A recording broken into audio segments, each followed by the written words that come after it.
Bien, je pense qu'on est en direct. Apparemment, ça tourne. Bienvenue donc à toutes et à tous pour ce TD numéro 4 de mathématiques sur les suites numériques, notamment les limites de suite et le raisonnement par récurrence. Donc je vois que vous êtes quelques-uns là sur les inscrits à nous avoir rejoints. Il me manque un appel, mais bon, c'est pas grave, de toute manière, vous avez le replay, maintenant vous commencez à connaître la formule prépa Studi sur la plateforme. Donc, dans votre programme Révise ton bac 2018 auquel vous êtes inscrit, vous ouvrez le programme, vous allez à l'onglet, donc au module Maths TD4 et sur la page exercice.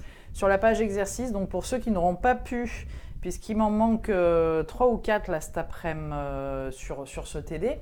Ceux qui n'auraient pas pu ou qui ne rejoindront pas en cours de route pourront le revoir en replay. Donc, module Maths TD4, vous descendez page exercice, vous trouverez la vidéo en replay. En dessous, vous trouverez les exercices que vous pouvez télécharger déjà depuis plus de 24 heures sur la plateforme.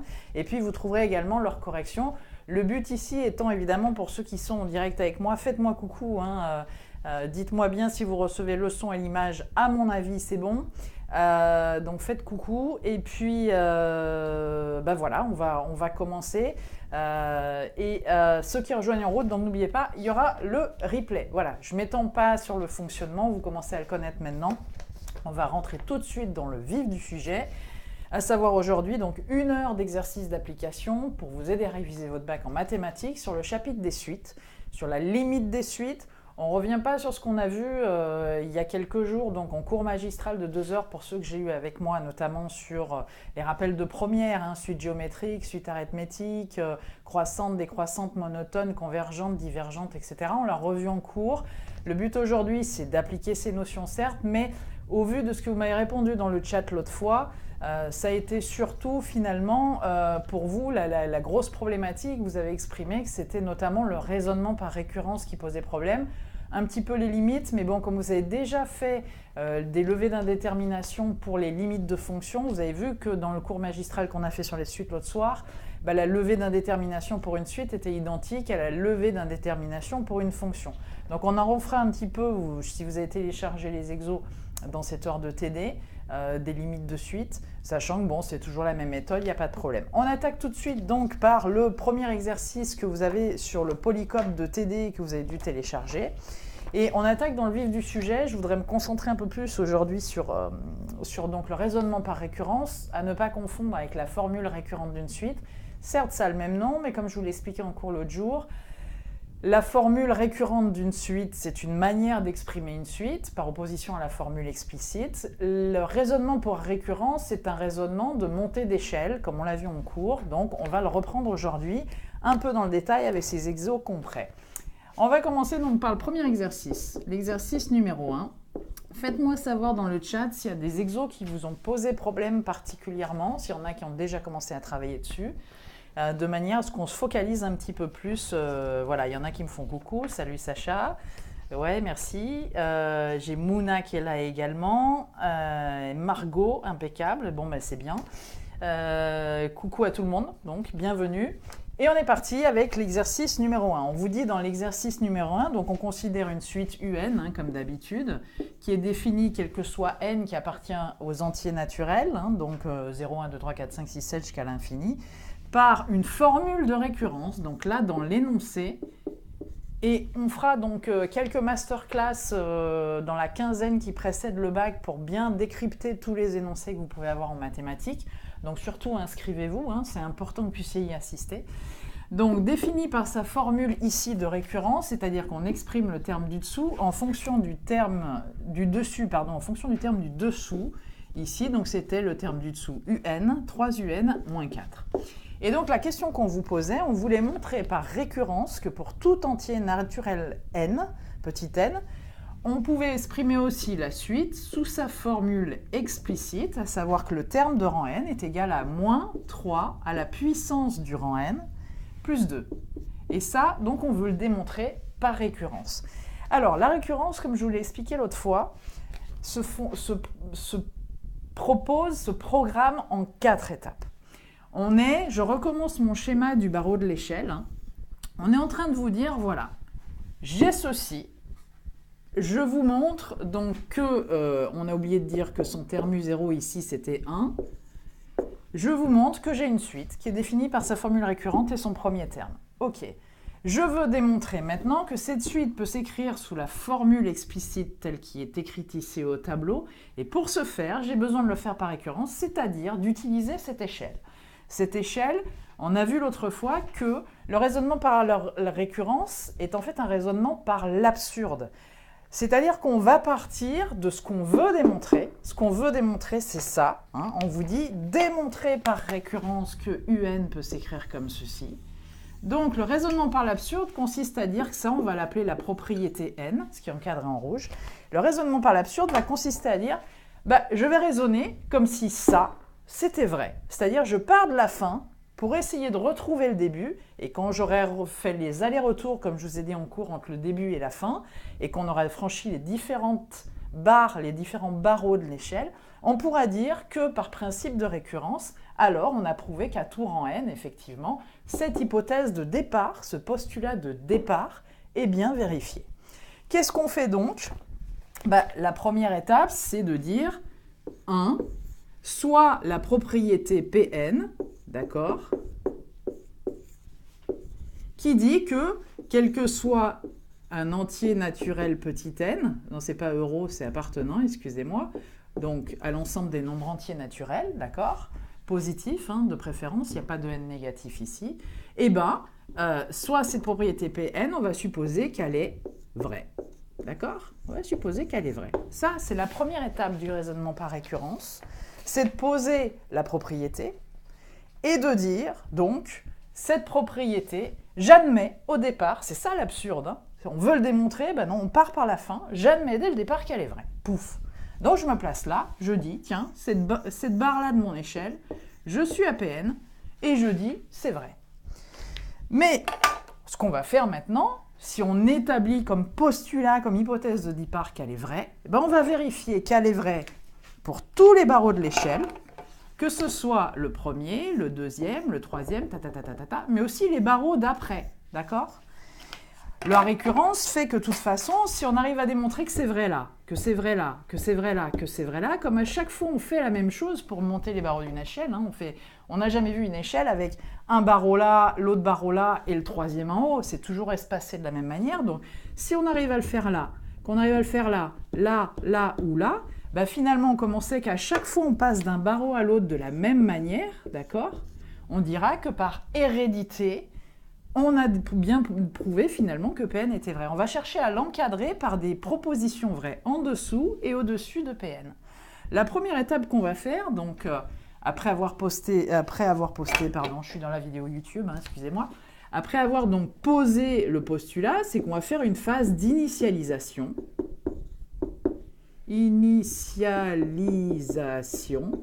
J'écris comme un cochon, mais c'est pas grave.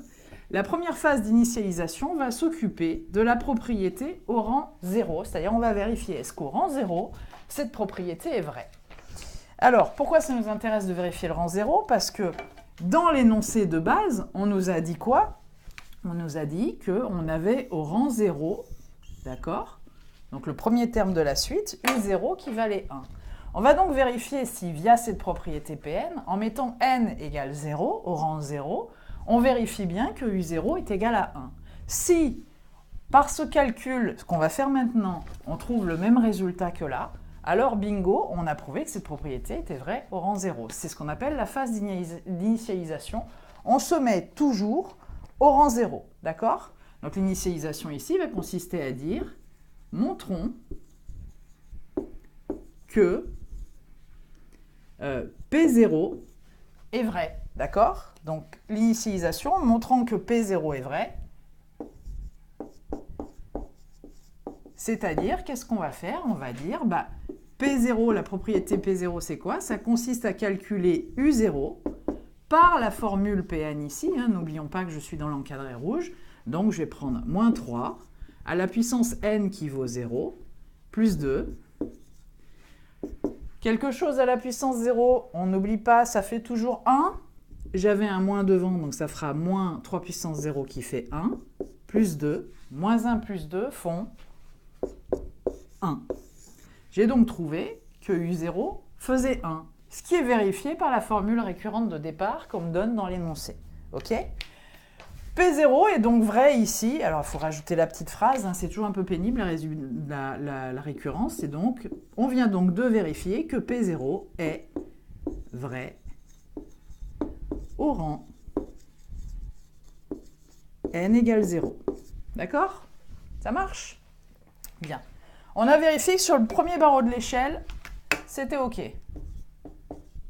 Bien, comme j'ai dit tout à l'heure, si on vérifie que avant Pn et après Pn, c'est bon, alors on dira que par principe d'hérédité, ce qu'on va voir maintenant, d'accord? Par principe d'hérédité, on va pouvoir donc en déduire que Pn est vrai partout, quel que soit n. Bon, pour se placer après Pn, la plupart du temps, ce qu'on fait, et ce qu'il y a de plus simple quand même, c'est qu'on va se placer ici à Pn plus 1. Donc, on va aller se mettre au rang n plus 1 et voir ce que donne ça au rang n plus 1. On part toujours par l'absurde de ce qu'on doit démontrer. On imagine que c'est vrai et on va travailler dessus au rang 0, au rang n plus 1. Et quand on aura encadré Pn au rang 0 et au rang n plus 1, par principe d'hérédité dans la récurrence, on aura prouvé que quel que soit n, Pn est vrai. D'accord? OK? Allez, c'est parti. Donc, troisième étape, c'est ce qu'on appelle l'étape donc d'hérédité. L'étape d'hérédité consiste à dire donc, maintenant, on va supposer donc qu'il existe un entier naturel n, on est toujours dans les nombres entiers naturels, d'accord? On va supposer toujours depuis le départ que Pn est vrai, et on va regarder donc au rang n-1, n plus 1, pardon, décidément, est-ce que P de n plus 1 est vrai? Pour faire ça, il va falloir que je monte cette hypothèse, ce postulat de départ, d'accord? C'est cette chose que j'ai admise. Ici, il va falloir que je monte le rang n au rang n plus 1, c'est-à-dire que je vais calculer un plus 1 et qu'à la place de n ici, je mettrai un exposant n plus 1. Allez, on est parti. Donc, on calcule P de n plus 1, la propriété au rang n plus 1, ça consiste à calculer U de n plus 1 et de dire que c'est moins 3 à la puissance n plus 1 plus 2. D'accord? Je reviens, comme je vous ai dit l'autre soir, sur le cours magistral des suites. Il ne faut pas oublier vos propriétés donc, des exposants que vous avez vus au collège, hein, notamment sur les puissances. C'est que 3 à la puissance n plus 1, quand on additionne des exposants, c'est qu'on avait finalement avant moins 3 à la puissance n que multiplie 3 à la puissance 1. Si on a deux nombres qui sont à des exposants différents mais qui se multiplient entre eux, on peut additionner les exposants. On est bien d'accord qu'ici, j'ai donc le droit de décomposer en moins 3 à la puissance n fois 3 à la puissance 1. Si je fais ça, j'ai le droit d'écrire, de décomposer moins 3 à la puissance n plus 1 comme ceci. Et si je veux repartir dans l'autre sens, on voit bien qu'il faut que j'additionne n plus 1 pour pouvoir retrouver moins 3 n plus 1. Donc ça, c'est le premier terme, plus 2. On n'oublie pas notre 2 qu'il y avait derrière, bien évidemment. Hein, OK? Bien, alors maintenant, l'artifice va consister à dire, quand je me retrouve avec moins 3 puissance n et puis un plus 2, finalement, je me retrouve à un truc qui ressemble à peu près à ça. Comment je vais pouvoir bidouiller cette expression, ici, et notamment c'est toujours une factorisation qui va vous permettre de le faire, comment je vais pouvoir trafiquer cette expression que j'ai ici pour retrouver ici un, c'est-à-dire arriver à exprimer un plus 1 en fonction de un, parce que ici, si j'arrive à extraire moins 3n plus 2, j'arriverai en fait à dire j'ai mis un en valeur et il me restera quelque chose. Et on va voir si avec ce qui reste, on peut relier un et un plus 1, et si on arrive à les relier, bingo, on a gagné, puisque finalement, en partant de la fin, on a retrouvé le départ. C'est ça le principe de la récurrence. Donc, on continue notre développement qui n'en est plus un maintenant. On va chercher à factoriser ceci là, d'accord? Dans 3 puissance n fois 3 puissance 1, il y a une chose que je peux mettre en facteur, c'est bien évident, d'accord?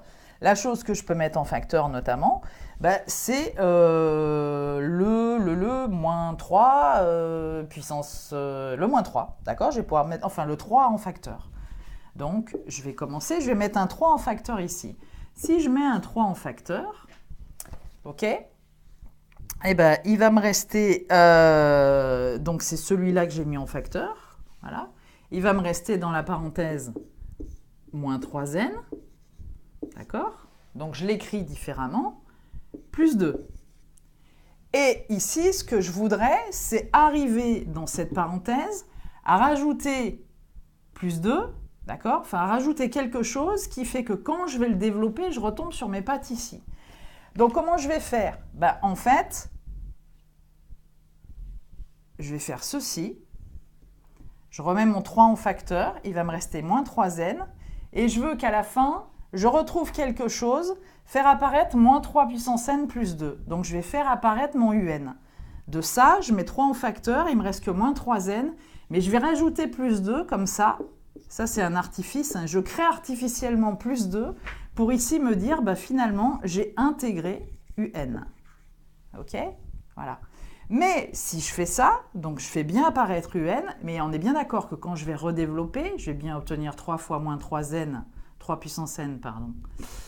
Je vais bien obtenir moins 3 puissance n plus 1, mais 3 fois 2, je vais obtenir 6. Alors, je ne veux pas obtenir 6 à la fin, je veux obtenir que plus 2. Donc, si je développe 3 fois 2, 6, il va falloir que j'enlève quelque chose pour n'avoir que plus 2. OK? Qu'est-ce qu'il faut que j'enlève à 6 pour n'avoir que plus 2? Il faut que j'enlève moins 4. On est un peu dans le même raisonnement que la forme canonique en seconde. Vous en souvenez, où on mettait en facteur le a, le coefficient devant le x carré, puis ensuite dedans on mettait x plus quelque chose à la puissance au carré, d'accord? Ce quelque chose, c'était le alpha, et puis moins le bêta. Donc, on triturait l'expression pour que quand on redéveloppe en distribuant là-dessus, là, j'ai bien mon 3 à la puissance n plus 1, mais là, je vais obtenir 6, et ce 6 va m'embêter, donc il va falloir que je le retranche 4 pour finalement avoir que, j'étais à un plus 1, pardon, pour finalement obtenir que moins 3 à la puissance n plus 1 plus 2, d'accord? Ce que je veux, c'est retomber en développant ça. Donc, je suis obligée d'enlever 4 à 3 puissance n plus 1 plus 2. Ça va? J'espère que j'ai compris. Dites-moi s'il y a un souci. Je regarde dans le chat. Est-ce que vous avez compris ça? Ça, c'est fondamental. Vous passez par une étape de factorisation, c'est-à-dire essayer d'extraire un élément commun, mais surtout, quand vous factorisez, ce que vous voulez faire apparaître, d'accord? C'est le terme un, c'est-à-dire le postulat de départ. Vous êtes parti de un plus 1 et vous voulez relier un plus 1 avec un, ce qui est le cas ici, hein, on est d'accord? Bien. Comme vous voulez relier les deux, il faut que dans votre développement là, enfin dans votre factorisation ici, vous soyez en capacité de faire apparaître dans la parenthèse ce un qui vous intéresse. Vous voulez relier, souvenez-vous, on est parti de un plus 1, vous voulez relier un plus 1 avec un. Donc, dans le un plus 1 tel qu'il est développé ici, il va falloir factoriser de telle manière à refaire apparaître un pour pouvoir relier les deux de manière sous une forme récurrente. Un plus 1, celui du dessus, relié en fonction de celui du bas. Vous allez le faire apparaître en créant fictivement plus 2, mais en créant plus 2, si on redéveloppait, on créerait un plus 6. Or, on ne veut pas un plus 6, à la fin, on veut qu'un plus 2. D'accord? Donc, qu'est-ce qu'on est obligé de faire? On est obligé d'enlever 4 pour que ce 6 devienne, dans le développement, 1 plus 2. OK? Ça va? Si maintenant je remplace cette parenthèse par un, je vais obtenir que mon un plus 1 ici, c'est ni plus ni moins que 3 fois un moins 4. Donc c'est 3 fois un moins 4. D'accord? Or, bingo, qu'est-ce que je viens de faire? Je ramasse mon verre qui est tombé par terre. Je viens de prouver que un plus 1 était égal à 3un moins 4, c'est-à-dire je viens de prouver ce que vous avez mis l'énoncé de l'exercice au départ. On est parti de celle-ci, on s'est mis au rang n plus 1, et on a réussi à trouver finalement que le rang n plus 1 était relié au rang un par cette formule qui est strictement identique. D'accord? Donc ici, vous venez de faire votre raisonnement par récurrence. Vous êtes placé au rang n plus 1, vous avez vérifié au rang n plus 1 que là aussi c'était OK, c'est-à-dire qu'en utilisant par l'absurde, cette hypothèse qu'on soumet vrai au départ au rang n plus 1, donc en utilisant cette formule au rang n plus 1, on retombe sur nos pattes de la définition de la suite de départ dans l'énoncé. Donc on a bien prouvé que la propriété est vraie au rang 0 à l'initialisation. On a bien prouvé que la propriété était vraie au rang n plus 1, d'accord? N plus 1, donc le rang supérieur à la propriété n. Donc on a bien montré qu'il existe une hérédité, d'accord, qui nous permet de passer de n à n plus 1 et ainsi de suite, de n plus 1 à n plus 2, on pourrait s'amuser à le faire aussi. Donc comme ça marche à chaque fois, on en déduit par cette phrase toujours, comment dirais-je, par cette phrase toujours fondamentale, hein, d'accord? On en déduit ici donc que par initialisation et hérédité, la propriété est vraie, quel que soit le rang n appartenant à l'ensemble des entiers naturels. D'accord? Ok? Bien. Donc ici, on se retrouve à moins 3n plus 1, donc on se retrouve à 3un moins 4, donc à celle-ci, on l'a prouvé. Et ensuite, voilà, moins 13n plus 2, moins 3un plus 2, c'est QFD héréditaire. Donc, voilà. Donc ici, on est bon. Voilà, on a prouvé par récurrence que c'était bon. Est-ce que vous avez compris? Donc, n'oubliez pas la phrase de conclusion qui dit « par initialisation puis par hérédité ». On vient de prouver quoi? En fait, ici, que la propriété est vraie, quel que soit n appartenant à l'ensemble des entiers naturels grand N. Voilà. Je vous laisse un petit peu regarder ce qu'on a mis au tableau. Est-ce que c'est bon pour vous? Dites-moi s'il y a un souci dans le chat. S'il n'y a pas de souci, c'est parfait. Hein, voilà, donc plus 6 moins 4, plus 6 moins 4. Donc 3un moins 4, on l'a retrouvé. On peut même aussi continuer un peu plus loin. C'est que si on redéveloppe notre truc ici, donc si par exemple je m'amusais à le redévelopper aussi, on verrait bien que j'obtiendrais moins 3n plus 1, 3 fois 2, 6, 6 moins 4, 2, donc j'obtiendrai bien effectivement que c'est moins 3n plus 1 plus 2, donc on retombe toujours sur nos pattes, hein, d'accord? Donc par hérédité, c'est prouvé, voilà, quel que soit le rang n, c'est prouvé. Ça marche? Donc on est parti de celle-ci et on a retrouvé la première, donc c'est QFD. Voilà pour l'exercice numéro 1. Est-ce que c'est compris? Répondez-moi dans le chat. Oui? Eh oui, c'est sûr, je comprends ce que tu me dis, Margot. C'est sûr qu'ici, tu n'aurais peut-être pas vu ce qu'il fallait faire, effectivement. Mais le principe est toujours le même, c'est d'arriver à dire, je fais des allers-retours, je vous l'ai dit en cours, hein, je fais des allers-retours entre ces deux formules. On veut de celle-ci prouver celle-ci, donc on part de celle-ci et on retrouve celle-ci. Donc à partir du moment où on a fait, en partant d'un sens, on a retrouvé l'autre, qu'on a réussi à monter les barreaux de l'échelle et à retomber toujours sur nos pattes, que ce soit au rang P0 ou au rang Pn plus 1, alors c'est que voilà, c'est qu'on a prouvé que ça marchait quels que soient les barreaux. Ici, c'est sûr qu'il faut arriver à voir le fait. Placez-vous dans le contexte de ce qui vous avait posé problème en seconde, parce qu'en seconde, ça pose problème de la formule canonique, c'est qu'il faut imaginer une factorisation. Et dans cette factorisation, il faut introduire un artefact ici qui était le plus 2 pour se dire, tiens, je fais réapparaître un, et donc j'arrive à relier ici n plus 1 avec n, c'est-à-dire j'arrive à reformuler une formule récurrente. Hein? Ok? Allez, on essaie d'avancer un petit peu sur le deuxième exercice de la récurrence.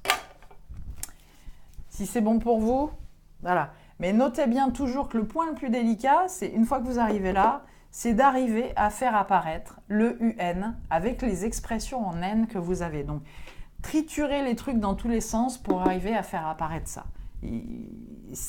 On va s'entraîner, il faut vous entraîner à en faire, mais c'est ça que ça va donner. Allez, ça marche. On passe à l'exercice numéro 2. L'exercice numéro 2, donc il vous disait quoi ? Il vous disait donc soit la suite, donc ici, exercice numéro 2, soit la suite définie, oula, commence à être un peu fatigué, exercice 2, on vous disait soit la suite UN qui est définie par U0 égale 1,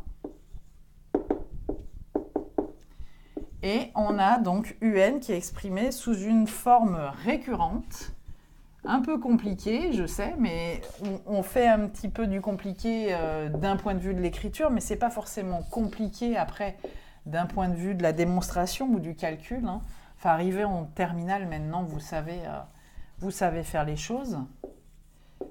Au niveau des développements de racines, enfin j'espère, hein.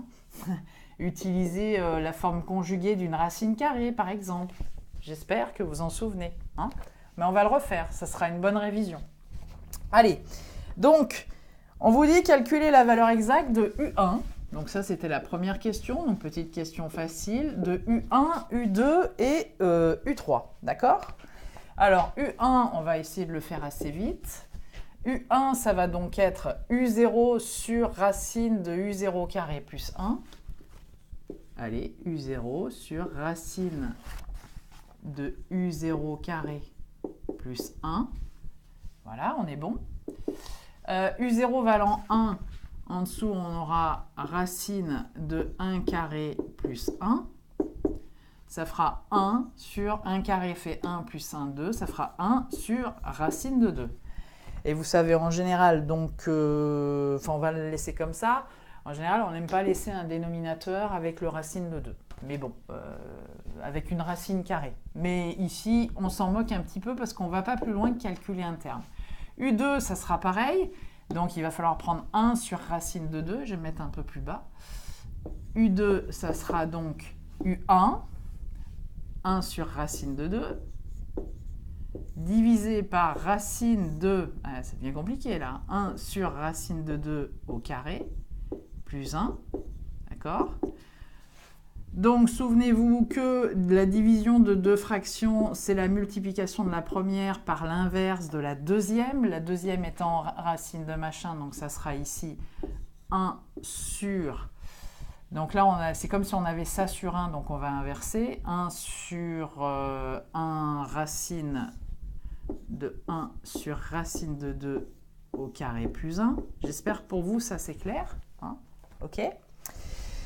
Alors, comment ça marche? Ou si vous préférez le faire en direct, si vous ne vous souvenez pas du fait, il faut prendre la première et prendre l'inverse de la deuxième et multiplier, bah, vous faites le calcul là, puis le calcul là. Alors, on continue. Pour moi, je continue. Ça va être 1 sur racine de 2 que multiplie donc racine... Alors, 1 sur racine de 2 au carré, ça fait 1 au carré sur racine de 2 au carré. Donc, on va le mettre. 1 au carré sur racine de 2 au carré, ça va nous faire 1 sur 2. On est OK, plus 1. Et donc, ça nous fera ici 1 demi plus 1, ça nous fera 2 fois 1, 2, plus 1, 3, 3 demi. Ça nous fera 1 sur racine de 2 que multiplie 1 sur racine de 3 demi. OK? Ça marche? Bien, on continue. Ça fera 1 sur racine, souvenez-vous, racine de 2 fois racine de 3 demi. On peut multiplier les racines, à partir du moment où il y a multiplication, on peut multiplier sous les signes racines ce qu'il y a dessous. Ça nous fera 1 sur racine de 2 fois 3 demi. Petit rappel quand même sur les racines, sur les fractions. Et enfin, ça nous fera 2 fois 3 demi, ça se simplifie. Et il nous restera donc 1 sur racine de 3 pour U2. On est d'accord? Bien. J'ai un petit tableau.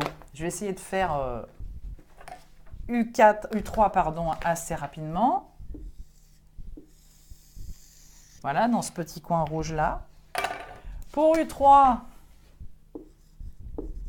j'aurai donc 1 sur racine de 3 divisé par racine de 1 sur racine de 3 au carré, plus 1.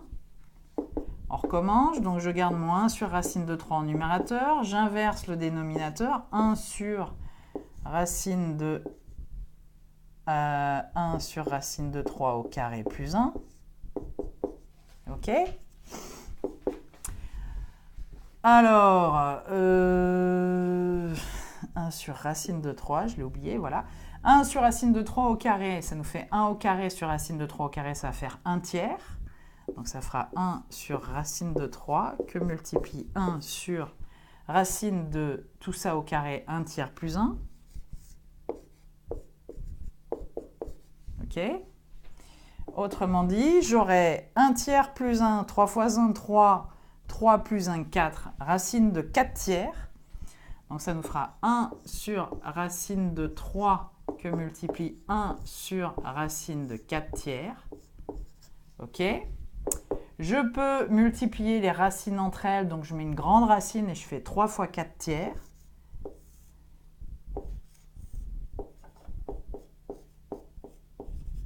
Tac, tac, d'accord? Et je vais garder au final 1 sur racine de 4. OK? Donc U3, c'est 1 sur racine de 4. U2, c'est 1 sur racine de 3. U1, c'est 1 sur racine de 2. Vous voyez un petit peu la progression, hein? U1, bah, c'est l'inverse de la racine de 2. U2, l'inverse de la racine de 3. U3, l'inverse de la racine de 4. U4, ça aurait été l'inverse de la racine de 5, et ainsi de suite. Ça va pour cette première partie. Petit rappel de calcul algébrique avec des racines et des fractions, c'est pas inutile, c'est pour ça que je vous ai choisi cet exercice. Il peut vous paraître un peu compliqué dans le libellé, mais à partir du moment où on écrit bien les choses, on met bien nos parenthèses, on met bien nos carrés, on fait attention à la division de fractions, donc en prenant la première et l'inverse de la deuxième, ainsi de suite, avec les simplifications qui s'imposent, le fait que quand on a deux racines qui se multiplient, on peut tout multiplier sous la même racine, etc. etc. Un petit rappel qui n'était pas inutile et qui vous permet de voir la progression de cette suite. Sachant que comme racine de 2 est plus grand que racine de 3, qui est plus petit que racine de 3, qui est plus petit que racine de 4, comme à chaque fois on divise par les racines, on se doute bien ici que ça va être de plus en plus grand le dénominateur, donc plus je vais avancer dans la suite, plus ma suite va diminuer en valeur. On a donc ici une suite qui est probablement décroissante. Mais ce n'était pas le sujet de la question. Le sujet de la question, c'était démontrer par récurrence, donc sur la base de ce qu'on vient de faire ici, j'efface mon tableau, donc on se souvient bien du résultat, hein. Ah, j'ai effacé le truc, c'est pas grave. C'était démontrer par récurrence, en fait, que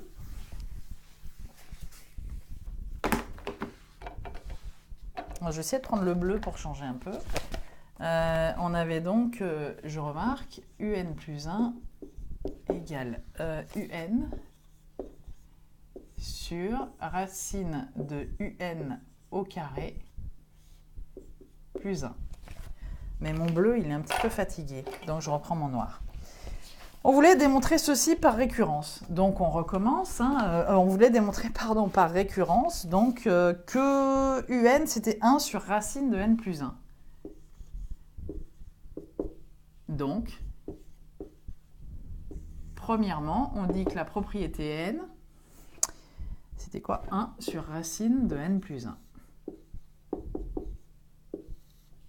Ok. Donc ici, premièrement, première étape de mon raisonnement par récurrence, soit la propriété n qui pour tout n appartenant à l'ensemble des entiers naturels définit que un, le terme de la suite de rang n, est égal à 1 divisé par racine de n plus 1. Donc ça, c'est mon hypothèse de départ. Raisonnement pour l'absurde, je détermine que cette propriété est vraie, quel que soit petit n appartenant, décidément, aux entiers naturels. Première étape. Deuxième étape, initialisation, première marche du barreau. La première marche du barreau consiste à dire, je vais vérifier si n égale 0, d'accord, je vais vérifier que la propriété 0 est-elle vraie? Bien. Est-ce que ma propriété V0 est vraie? Pour ce faire, je vais calculer U0 et je vais dire que c'est 1 sur racine de 0, puisque n est égal à 0, plus 1. Donc, je vais obtenir, U0 égale 1 sur racine de 1. C'est donc égal à 1. Est-ce que cette propriété donc, est vérifiée au rang n égale 0? Ben oui. Car dans l'énoncé, on m'a déterminé que le premier terme de ma suite U0 est égal à 1. Donc ici, P0 est vrai au rang n égale 0. Phase d'initialisation. D'accord? Troisième phase, la quatrième phase, décidément, le verre, il ne veut pas tenir d'aplomb aujourd'hui. La quatrième phase, enfin la troisième phase, la quatrième phase étant la conclusion par hérédité et récurrence, c'est donc la phase d'hérédité. C'est-à-dire que je vais me placer donc toujours avec mon hypothèse Pn. Donc on suppose Pn vrai, toujours, je le rappelle. Est-ce que au rang n plus 1, Pn est toujours vrai? D'accord? Est-ce que Pn plus 1 est vrai? Cette propriété au rang n plus 1. Eh bien, on va le faire. Donc, on va remplacer. On va dire que je pars toujours de ma propriété Pn. N'oublions pas que je pars l'absurde parce que je veux démontrer, je suis complètement absurde. Je devrais partir du départ pour démontrer la fin. Non, je pars de la fin pour essayer de retrouver le départ. C'est vraiment le raisonnement par l'absurde. Je prends donc mon un, mais je le passe au rang n plus 1. Allez, c'est parti. Donc, je vais dire un plus 1. C'est quoi? C'est 1 sur racine de n plus 1 plus 1. OK? Est-ce que tout le monde suit? Je mets un peu de noir là-dessus. Est-ce que tout le monde suit où on en est pour l'instant? Oui? C'est bon? Bien. Dans un premier temps, donc il y avait ça. Alors je vais partir, tiens, je vais vous le faire à partir de celle-là plutôt. Alors, on va partir de l'autre. Tiens, on peut le faire dans les deux sens, je vous ai dit, on va le faire dans les deux sens. Un plus 1, donc on a dit que c'était un sur un carré plus 1. OK? Donc un plus 1, je repars de là. Un sur... Alors ce qu'on va faire des allers-retours. Ici, je vais dire que c'est donc ma formule de base, racine de un carré plus 1, d'accord? Et je vais donc remplacer mon un par ce que j'ai là, ok? Je vais réinjecter par ce que j'ai là. Tout à l'heure, je vous l'ai fait donc pour essayer de retrouver la première, ce qui vous a valu une factorisation, un machin, ou peut-être vous ne voyez pas. Alors, on a une autre manière de faire aussi, c'est que je suppose que Pn est vrai. Donc, je vais partir cette fois. Je vous ai dit, on peut faire des allers-retours. Vous partiez de là ou de là. Dans tous les cas, il faut que vous retombiez sur vos pattes. Vous allez partir de celle-ci, un. Et vous allez dire, puisque Pn est vrai, je vais prendre ce que dit Pn. On me dit que un, c'est 1 sur racine de n plus 1. Donc, je vais l'écrire. Un, c'est 1 sur racine de n plus 1. Et puis en bas, j'ai marqué que c'est un carré. Donc ici, c'est racine de 1 sur n plus 1 sur racine de n plus 1 au carré. Ok, j'espère que c'est assez grand ce que je fais. Racine de n plus 1 au carré. Le tout, donc, plus 1. Ok? Je prends ma formule de départ, on continue. Alors maintenant, il va falloir que je simplifie ça. 1 sur racine de n plus 1, je vais le mettre de manière linéaire. Et je vais multiplier cette première fraction par une deuxième, sous-entendu ici, j'étais sur 1, c'est-à-dire par l'inverse de celle-ci, 1 sur racine de 1 sur racine de n plus 1 au carré plus 1. D'accord? On continue à développer. Cette fois, on part de la première en injectant Pn dedans et en imaginant qu'elle est vraie. Je peux le faire dans les deux sens. Je vous ai fait un sens tout à l'heure, je vais faire dans ce sens maintenant. Une fois que je suis là, donc ceci élevé au carré, ben 1 au carré, ça fera 1. Et racine de n plus 1 au carré, ça fera n plus 1 tout court. Eh bien, on va le faire. On aura donc 1 sur racine de n plus 1, qui était mon numérateur, il n'y a pas de problème, multiplié par 1 sur n plus 1 finalement. Hein. D'accord? Donc 1 divisé par 1 divisé par 1 sur n plus 1. Et le tout plus 1. OK? On continue. Donc voilà. Eh ben, je continue mon truc. Je laisse la première telle qu'elle est. 1 sur racine de n plus 1. Voilà.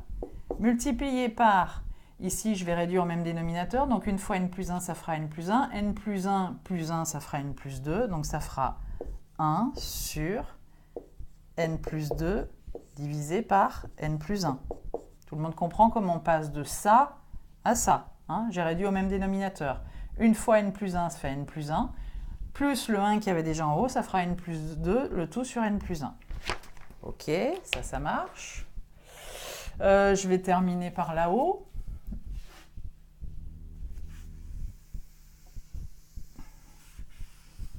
On enlève la phase d'initialisation, voilà, comme ceci. Je suis toujours donc dans mon hérédité, hein, je continue par là. Je vais le faire en bleu pour que vous ayez la suite. Maintenant, je vais simplifier ça. Donc, 1 sur n plus 2 divisé par n plus 1, il suffit que j'inverse, c'est-à-dire n plus 1 sur n plus 2. C'est parti. Allons-y. Donc, on aura toujours un plus 1 qui est égal à 1 sur racine de n plus 1.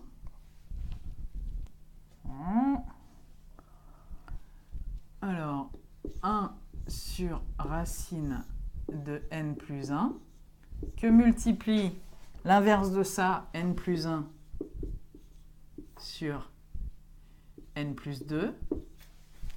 Logiquement, on est bon. Est-ce que tout le monde est OK là-dessus? Jusque-là, vous suivez dans le chat? Je regarde. Est-ce que ça va pour vous, tout ce développement de racines? C'est un peu compliqué, mais bon, l'essentiel étant ici qu'on voit bien ensemble ses propriétés. Hein. Est-ce que c'est bon pour vous? Je me mets comme ça je vois mieux ce que vous m'indiquez. Répondez-moi, oui, non, si c'est bon. Bien. On continue? Allez, ça marche. Donc, après, qu'est-ce qui me reste? Par contre, ici, racine de 1 sur n plus 2. Ouais, j'ai oublié la racine, là.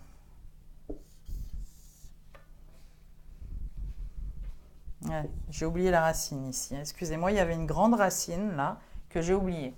Ça marche? Donc là, j'ai grande racine de n plus 1 sur n plus 2. OK? Bien. Maintenant, on continue. On a donc ceci. Je peux aussi l'écrire 1 sur racine de n plus 1. OK? Que multiplie racine de n plus 1 sur n plus 2, c'est aussi racine de n plus 1 divisé par racine de n plus 2. Hein, je ne vous rappelle pas vos propriétés sur les divisions de racines. Et qu'est-ce qui se passe ici? Ça se simplifie. Je vais donc en conclure que un plus 1, c'est égal à 1 sur racine de n plus 2. Vous allez me dire qu'est-ce que j'ai démontré à cause de ça. Je vous rappelle au départ que ma propriété à vérifier qu'on nous avait donnée, c'était donc prouver que u de rang n, était égal à 1 sur racine de n plus 1. D'accord? Ma propriété de départ était là. Hein. Je vais vous la marquer. Ma propriété de départ, c'était un égale 1 sur... C'était ça, racine de n plus 1. Et ici, on trouve que le rang du dessus, c'est en fait quoi? 1 sur racine de n plus 1 plus 1. n plus 2, je peux le décomposer en n plus 1, plus encore 1. C'est-à-dire qu'au rang n plus 1, c'est bien petit n plus 1 plus 1, c'est-à-dire je viens de vérifier qu'au rang n plus 1, la propriété n est vraie. Oui ou non? Répondez-moi dans le chat. Est-ce que vous avez compris le raisonnement? Vous avez vu, cette fois, je suis partie du départ. Je vous ai dit, on fait toujours des allers-retours entre l'un et l'autre. Tout à l'heure, on est parti de la fin, raisonnement par l'absurde, et je dis, bah allez, je vais jusqu'au bout, je suppose qu'elle est vraie. Là, je suppose toujours qu'elle est vraie, mais finalement, je pars de la première et j'injecte la propriété un dans la première. C'est-à-dire, comme on me dit que un, c'est 1 sur racine de n plus 1, bah, je remplace tous les un par 1 sur racine de n plus 1. Et en triturant tous mes calculs, en n'oubliant pas la racine, comme j'ai fait tout à l'heure, ok, en n'oubliant pas la racine, en triturant tous mes calculs, j'en arrive à un plus 1 est égal à 1 sur racine de n plus 2. Or, n plus 2, si je décompose, c'est le rang n plus 1. Enfin, c'est le rang n plus 1 qui correspond au terme de rang n plus 1, c'est-à-dire, en fait, c'est la propriété Pn au rang n plus 1. Ici, je viens de trouver que un plus 1, finalement, correspond au fait que la propriété au rang n plus 1 est vraie. On vient bien de faire ici un mécanisme d'hérédité. Je suis allé voir le barreau du dessus de Pn. Je suis allé voir si la propriété au rang n plus 1 était vraie. Oui, elle est vraie, puisque je retombe sur mes pattes ici. Vous avez vu qu'en partant de là, je suis arrivé à la propriété Pn, dont je voulais démontrer qu'elle était vraie au départ. Est-ce que ça va? Oui, non, non, oui. Ouais. Je vous laisse un petit peu la place pour que vous puissiez voir. Voilà, donc avec ces deux exercices de récurrence, on va encore faire un petit là, mais en même temps, on va y mettre des limites et puis un petit peu des études comportementales de suite quand petit n tend vers l'infini. Mais on va refaire encore une récurrence ici. Dans le quart d'heure qui nous reste, allez, là ça fait 3 quarts d'heure qu'on est ensemble. Dans le quart d'heure qui nous reste, ce que je voulais vous montrer avec ces deux premiers exercices qui sont prépondérants, après vous pourrez vous entraîner à faire les autres, vous aurez les corrigés. Ce que je voulais vous montrer avec ces deux premiers exercices, c'est que, en fait, la récurrence vous sert à aller de ce qu'on vous met dans l'énoncé, donc soit la suite un définie par u0 et sa formule récurrente explicite, peu importe, d'accord? Et on vous demande de montrer par récurrence un truc qui est à l'inverse. On vous a mis ici une formule récurrente, une propriété qui était une formule explicite. On peut vous mettre une formule explicite et démontrer par récurrence une formule récurrente de suite. D'accord? Dans tous les cas, on fait les allers-retours entre ce qu'on vous met dans l'énoncé et ensuite ce que vous devez émettre comme hypothèse, comme postulat, d'accord? Comme quoi il y a une propriété Pn, allez, paf, elle est vraie. Et donc, ces allers-retours, vous allez les faire sans cesse. Vous allez utiliser le fait que un, si on considère cette propriété est vraie, dans la phase d'initialisation, hein, d'accord, la première phase qui est donc de considérer l'hypothèse comme vraie, la propriété vraie.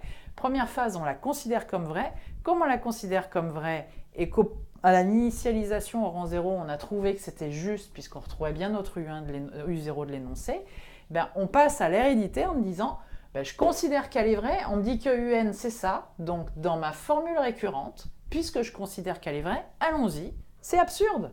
Je dis que ça c'est vrai, donc j'injecte à la place de un tout ce truc-là. Et je fais mon calcul. Alors celui-là était compliqué, il y avait des racines et tout. Je vous rassure, au bac, vous n'aurez pas, à mon avis, un truc aussi compliqué que ça va être un peu plus simple, on ne mettra peut-être pas des racines carrées. Mais au cas où, ici, vous en aurez fait un qui est quand même un peu plus difficile. Le premier était relativement simple. Donc vous avez vu qu'on a fait des mécanismes d'aller-retour. On est parti de celle-là, on a retrouvé la récurrente. Et ici, on est parti de la formule récurrente pour finalement retomber sur une formule explicite qui est identique à l'hypothèse de départ qu'on avait acceptée comme vraie. Hein. Je rabâche, j'insiste, mais c'est toujours la même démarche. Okay? Donc, puisqu'on a prouvé qu'au barreau 0 de l'échelle, c'était vrai, puisqu'on a prouvé qu'au barreau n plus 1 de l'échelle, c'était vrai, et bien donc, par hérédité et par principe de récurrence, on conclut quatrièmement, c'est la phrase de conclusion, hein, c'est-à-dire donc la propriété étant vraie au rang n, pour tout entier n, par hérédité et vu la démonstration par récurrence qui a été faite, on en déduit que la propriété n est valable à tous les rangs, c'est-à-dire que cette suite ici peut aussi s'écrire sous sa forme explicite, un égale 1 sur racine de n plus 1. Quatrième et dernière étape, c'est la phrase de conclusion, en utilisant toujours le même vocabulaire. Voilà. Alors là, j'ai fait tomber plein de trucs, y compris, hop, mon effaceur. Donc, on continue. On continue, et là, donc, je vais passer... on a donc l'exercice 3, 4 et 5, c'est... 3, 4 et 5, c'est... 3, 4, pardon. Non. Exercice 3. Paf. Donc, il y avait de la récurrence. Ça, on va peut-être faire le 3 parce qu'il y a de la limite. Puis, on fera le 4 et le 5 si on a le temps parce qu'il y a des limites aussi. Donc, il n'y a plus trop... Non, il n'y a plus de récurrence. Je vais vous faire l'exercice 3 parce que là, c'est une petite démonstration par encadrement aussi. Alors, vous avez par récurrence, mais quand dans l'énoncé, on ne vous dit pas démontrer par récurrence, vous ne faites pas tout ça. Vous ne vous cassez pas la tête. Dans l'énoncé du 3, nulle part, vous avez le mot récurrent. Attention. Masterclass qu'on fera sur la compréhension des énoncés, soulignez bien les mots importants de l'énoncé. Si vous avez récurrence, vous faites ce qu'on vient de faire. Si vous n'avez pas récurrence, vous n'avez pas à faire une démonstration par récurrence. Notamment dans l'exercice 3, c'est ce qui se passait ici. L'exercice 3 vous dit quoi? Nulle part, il parle du mot récurrence, donc on ne va pas s'en occuper.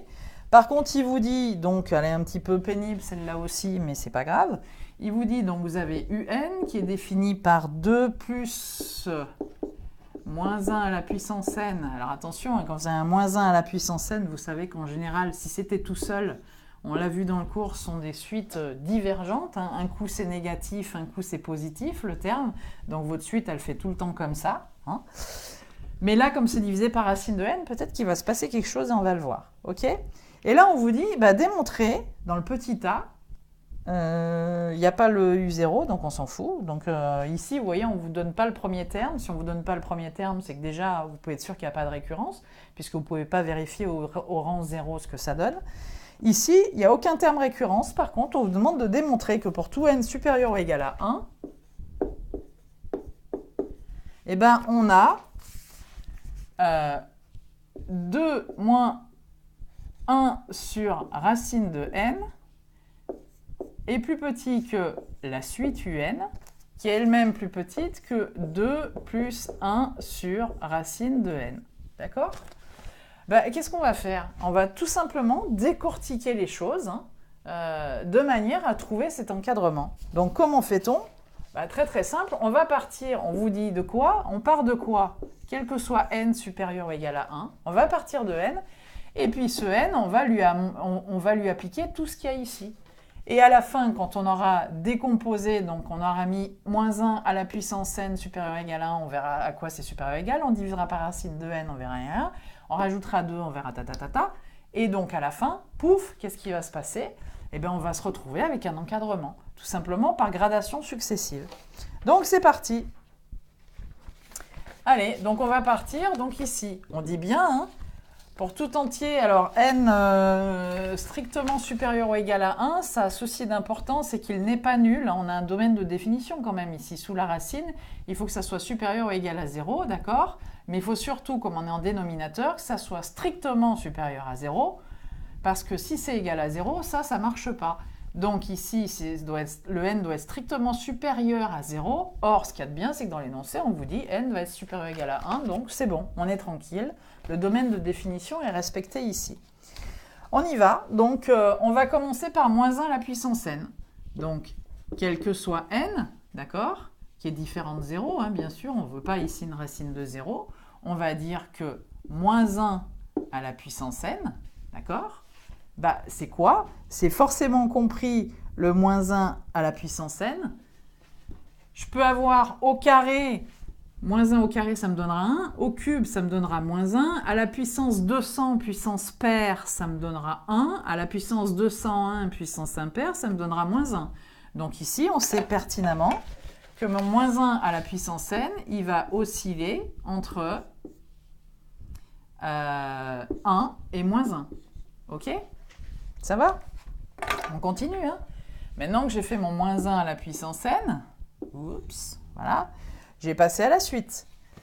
Je vais dire moins 1 à la puissance n, Donc vous voyez, quand on n'est plus en récurrence, on part sur l'encadrement de notre formule. On part de n, et ici, donc c'était pas n, c'était moins 1 à la puissance n, on sait par quoi c'est encadré, et petit à petit, ben, on fait ça. Hein. On va diviser par racine de n. Ok? Bien. Ben, donc donc si je divise par racine de n, ici ça sera compris. Vous voyez où je veux en venir, on veut prouver ça. Donc ce qui m'intéresse, c'est de garder une racine de n, hein, je ne vais pas me compliquer la vie. Regardez toujours dans votre énoncé. On veut encadrer un, c'est-à-dire petit à petit, je vais diviser par racine de n, après je rajouterai 2, je vais voir l'encadrement que ça donne, mais pas à peine de me casser la tête à voir racine de n par quoi il est encadré. Puisque là, je veux prouver un truc dans lequel il y a déjà racine de n. Je ne me complique pas la vie. Donc, je divise par racine de n, ce qui fait que mon 1, je le divise par racine de n, et que mon moins 1, je le divise par racine de n. Ça marche? Regardez bien votre énoncé. On vous demande ça. On ne vous demande pas de l'encadrer par 2, 3, 5. On vous demande de l'encadrer par un truc où il y a déjà racine de n. Donc ici, en divisant par racine de n, il vous suffit simplement de garder 1 sur racine de n et déjà vous vous retrouvez dans une configuration un peu comme ceci. D'accord? Hein? Bah après, il faut faire quoi pour avoir un? Il faut rajouter à ça, il faut lui rajouter 2. Donc 2 plus moins 1 à la puissance n sur racine de n, c'est encadré donc par... pardon. Mon 2, il était là. Hein, soyons clairs, faisons les choses comme il faut. Il est encadré par quoi? Bah, si je rajoute 2 à la proposition centrale, il faut que je rajoute 2 à droite à mon majorant et 2 à mon minorant. Donc ici, ce sera 2 plus 1 sur racine de n. Et ici, ce sera 2 moins 1 sur racine de n. C'est QFD. On vous demanderait d'encadrer par ça. Or, ceci que j'ai au milieu, la proposition centrale, c'est ni plus ni moins que mon un. Hein. 2 plus moins 1 à la puissance n, ici c'est mon un. Donc je viens bien de prouver que un est bien encadré par deux valeurs qui sont 2 moins 1 sur racine de n. Cette suite évoluera toujours entre ces deux valeurs et 2 plus 1 sur racine de n. Fin de la première question. On ne vous parle pas de récurrence, donc ne me mettez pas du postulat, de l'hypothèse, de la propriété Pn est vraie, initialisation, hérédité par récurrence, conclusion, non. Ici, on voulait faire un encadrement par un majorant, un minorant de un, donc on part de n, d'accord? On vérifie bien qu'il est différent de 0, bah oui, c'est vérifié ici, et on décline.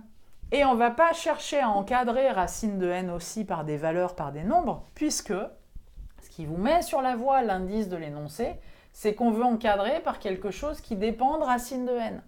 Donc on divise par racine de n et on décline. Ça, relativement simple. Deuxième question, démontrer, en déduire la limite de un, on justifiera sa réponse. La limite de un, on va justifier sa réponse. Ici, on a un encadrement, d'accord? Donc on va calculer. On va calculer, donc je viens bien de prouver ça, donc je peux vous l'effacer. Hop. Comme on vient de le prouver et qu'on a un encadrement de un par deux valeurs, on va travailler sur ces deux valeurs. En fait, ce qu'on veut savoir, quelle est la limite de un toujours quand n tend vers plus l'infini? Ça sera la limite de ça quand n tend vers plus l'infini. Et la limite de ça, pardon, j'ai oublié un inférieur ou égal depuis tout à l'heure. Il faut me siffler quand c'est ça. Vous ne m'avez pas sifflé là dans le chat? Non, ça suit. Ah, j'ai des yes. Yes. Bon, alors si j'ai des yes, c'est bien. Pouce levé et tout. Ça va, tout le monde suit? Marquez-le. Hein. Allez, donc ici, je continue. Qu'est-ce qui se passe? En fait, je vais me retrouver dans ma question, donc à étudier la limite de ça et la limite de ça, du minorant et du majorant quand n tend vers plus l'infini. Alors allons-y. Limite, puisqu'on sait que un est borné par ces deux valeurs. Limite de n, quand n tend vers plus l'infini, de 2 moins 1 sur racine de n. On va faire court ici. Hein. On sait que quand n tend vers plus l'infini, racine de n tend vers plus l'infini, d'accord? Donc, ça tend vers plus l'infini, et 1 divisé par quelque chose de plus en plus grand, ça tend vers 0. Et 2 moins 0, ça fera 2. Donc on est ici à limite quand n tend vers plus l'infini, d'accord? De 2 moins 1 racine de n, c'est 2. Tout le monde est d'accord? Je ne détaille pas. Sur les limites, c'est comme pour les fonctions. Racine de x quand x tend vers plus l'infini, ou racine de n quand n tend vers plus l'infini, ça tend vers plus l'infini. Souvenez-vous de la fonction racine, hein, d'accord? Comme ceci. Bien. Par contre, ensuite, quand j'ai l'inverse de quelque chose qui tend sur plus l'infini, on sait que donc la fonction inverse va amener le truc qui tend vers plus l'infini vers 0. Donc tout ce terme va tendre vers 0 et va s'annuler par rapport à 2. La limite lorsque n tend vers plus l'infini de 2 moins 1 racine de n, c'est 2. Et de la même manière, la limite lorsque n tend vers plus l'infini, d'accord, de 2 plus 1 sur racine de n, qui est mon majorant ici, ben ça pareil, hein, ça tend vers 0 quand n tend vers plus l'infini.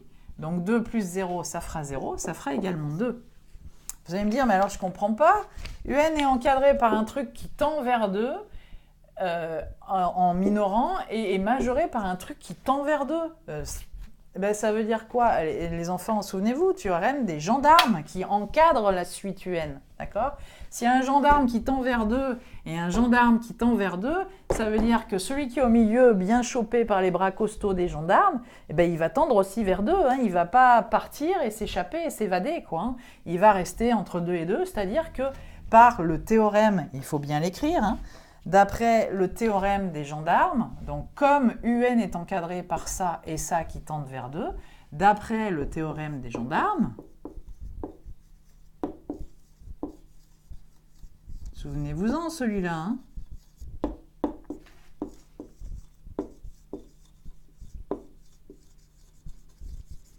alors, UN qui est encadré par quelque chose qui tend vers 2 et autre chose qui tend vers 2, la limite de UN lorsque n tend vers plus l'infini sera de 2. Ok? C'était l'exercice 3. Ça marche? Bien. Ensuite, dans le petit temps qui nous reste, ça fait 2 minutes, allez. Dans le petit temps qui nous reste, je voudrais faire lequel on va faire. Alors vous verrez, hein, avec la correction de l'exercice 4 pour le cosinus, bon, bah, c'est pareil. Le cosinus, attention, il évolue, souvenez-vous ce qu'on a dit dans le cours, entre moins 1 et 1. Donc pareil, on fera la même chose. Hein, pour le cosinus, il faudra décomposer de la même manière et partir du fait que le cosinus de n est encadré entre moins 1 et 1. Voilà. Ensuite, on va peut-être faire celui avec... on va peut-être faire l'exercice 5 vite fait. Allez, déterminer la limite de la suite UN dans chaque cas.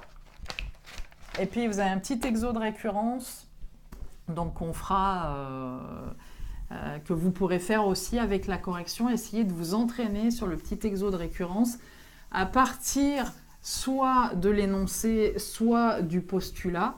Mais dans tous les cas, d'essayer de rejoindre l'autre, hein, ou de réinjecter dans la formule de l'énoncé la propriété vraie du postulat, enfin la propriété du postulat qu'on suppose vraie. Vous partez de la première de l'énoncé, vous réinjectez la propriété du postulat. Donc entraînez-vous à le faire. Essayez de le faire tout seul, puis vous prenez après la correction. Allez, je fais vite fait, parce que là on a un petit peu dépassé, mais je fais vite fait l'exercice 5. Il y en a 2, donc comme ça nous permet de travailler les limites. La limite de la suite UN dans chaque cas, donc limite lorsque n tend vers plus l'infini de e exposant moins n moins 1 sur, que multiplie 3 plus 4 sur e exposant n. D'accord?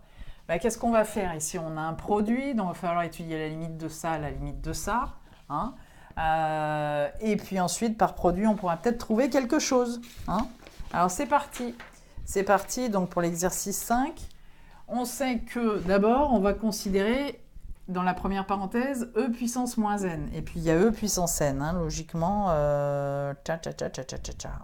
Ouais, e puissance n, c'est ça, je ne me suis pas trompée en recopiant.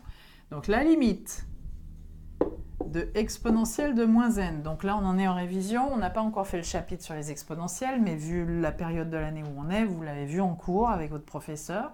Donc quand n tend vers plus l'infini, d'accord, de e de moins n, ben, souvenez-vous, exponentielle de n, donc ça tend vers plus l'infini. Par contre, exponentielle de moins quelque chose, donc là, ça tend vers, souvenez-vous, 0. Vous vous en souvenez de ça? J'espère, sur les exponentielles. Donc limite de e exposant moins n, c'est 0. Donc la limite de cette parenthèse-là, on est d'accord que par addition, ça sera moins 1. Donc limite de exponentielle moins n moins 1, ça sera 0 moins 1, c'est-à-dire moins 1. Ça, c'est la première parenthèse. Ensuite, la limite de exposant n, exponentielle n, pardon, lorsque n tend vers plus l'infini, bah, exponentielle n, quand n tend vers plus l'infini, on sait que l'exponentielle tend vers, je vous écoute,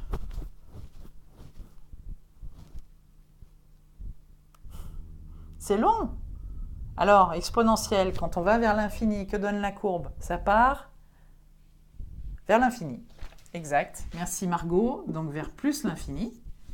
Ce qui fait que 4 est divisé par quelque chose qui devient de plus en plus grand. L'exponentielle de n qui vient de plus en plus grande, ça va tendre vers 0. Hein. Plus je divise par quelque chose de grand, plus je me rapproche de 0. Donc cette parenthèse-là, 3 plus 0, ça va attendre vers 3. Limite de 3 plus 4 sur exposant n, exponentielle n, décidément, je ne vais pas y arriver aujourd'hui. Lorsque n tend vers plus l'infini, ça sera 3 plus 0, c'est-à-dire 3.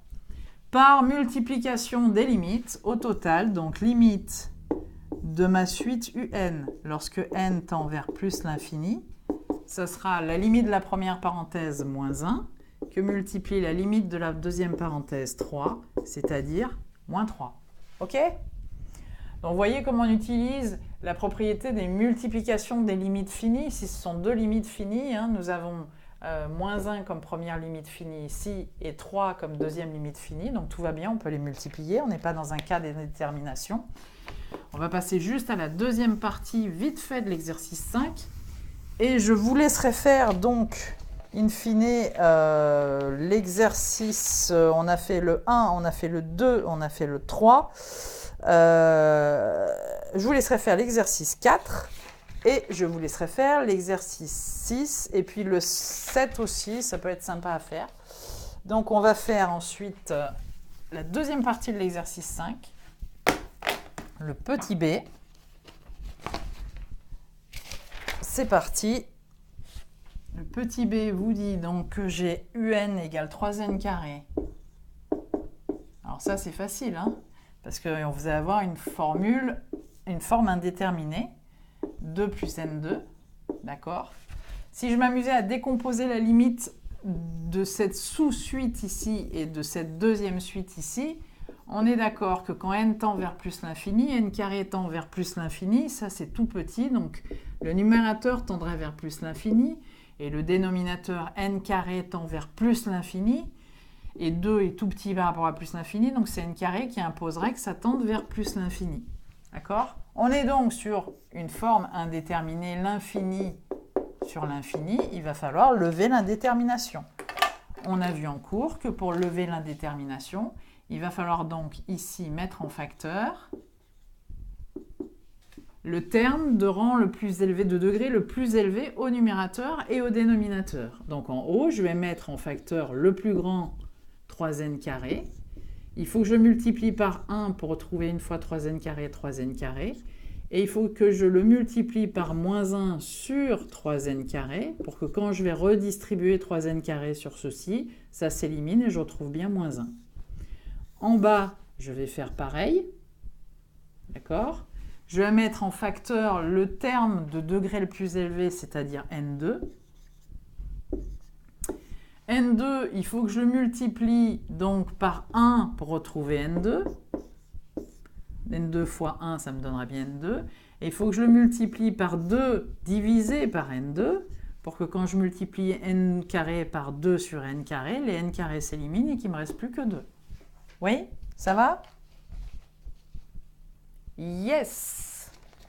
Yes, me dit Sacha. Ok, ça va. Bon, ça c'est assez simple la détermination, vous avez à peu près bien compris. Qu'est-ce qui se passe à la fin? Ces n2 peuvent s'éliminer, d'accord? Donc finalement, étudier la limite de un quand n tend vers plus l'infini de tout ce truc-là, ça consiste à étudier la limite de 3 que multiplient ces deux parenthèses, c'est-à-dire 1 moins 1 sur 3n carré divisé par 2 sur n carré plus 1. Alors, on décompose, je vais vite, mais la limite de n carré quand n tend vers plus l'infini, c'est plus l'infini. 3 fois, c'est encore 3 fois plus vite plus l'infini. Et l'inverse de quelque chose qui tend vers l'infini, ça tend vers 0. Pareil pour 2 sur n2, ça tendra vers 0. Finalement, ça tend vers 0, donc en haut, on a 1 moins 0, ça fera 1. En bas, on aura 0 plus 1, ça fera 1. C'est étudier, en fait, le fait de dire que, puisque ça tend vers 0, ça s'élimine, on aura 1 sur 1 qui va nous rester, c'est-à-dire 3. La limite de la suite un quand n tend vers plus l'infini, c'est 3. Voilà, on a essayé de faire un max d'exos. On a fait le 1, 2, 3, 5. Il vous reste à faire le 4, 6 et 7. Vous avez la correction disponible en bas du replay donc de ce cours. N'hésitez pas à vous entraîner. J'espère que ça vous a été utile. Et là, on a dépassé quand même de 10 minutes. Donc, c'est pas grave. Hein. Ça vous fait 10 minutes cadeau bonus. Et voilà. Entraînez-vous bien là-dessus. Si vous avez des questions, n'hésitez pas. Postez vos commentaires sur la page du module Maths TD4. Postez les commentaires si vous avez des questions, tout ça. On vous répond, que ce soit moi ou quelqu'un d'autre. La plupart du temps, c'est moi en maths. Et voilà, on vous dit à bientôt pour le prochain TD. Ciao, ciao. Et on va couper le direct. À bientôt.